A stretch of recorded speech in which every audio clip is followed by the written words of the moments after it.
The domain of a graph is describing all possible inputs. Oftentimes, when I look at a graph, I think about how far left and how far right the graph extends. So let's look at an example. In this case, we have arrows on either side of our graph, which means our graph continues beyond what we see.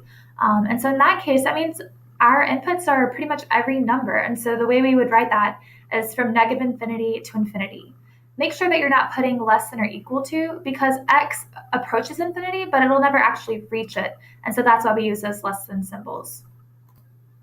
Over here, this graph also has arrows on either end. And so we have to think beyond what we see. And even though this graph looks really different than the one before, it has the same domain. This example is slightly different. We see a graph, like an arrow right here on the graph that continues on, but it doesn't go past this point. And so our domain is slightly different.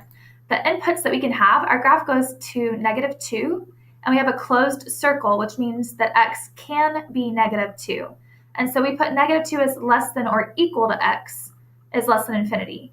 Even though your graph is going down to negative infinity, it's the y values that are going to negative infinity. And as the y's keep getting lower, the x's keep going right on the x-axis, which is approaching infinity.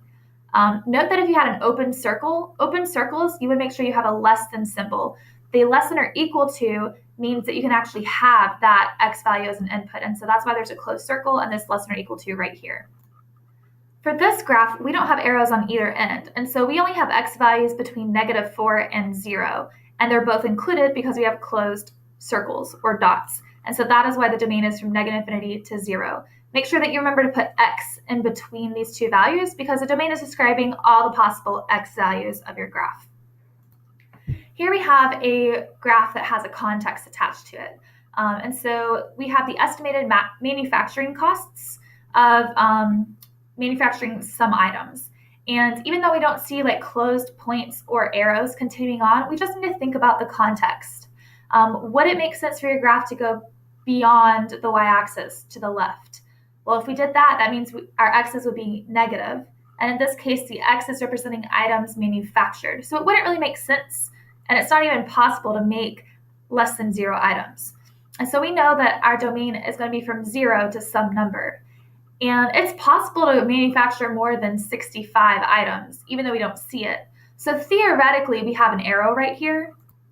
However, that arrow makes it seem like we can make as many items, like an infinite amount of items, right? Which isn't necessarily realistic, but we don't know like the cutoff for this item. So with the information that's given, the domain is going to be from 0 to infinity, including the 0 and not including infinity.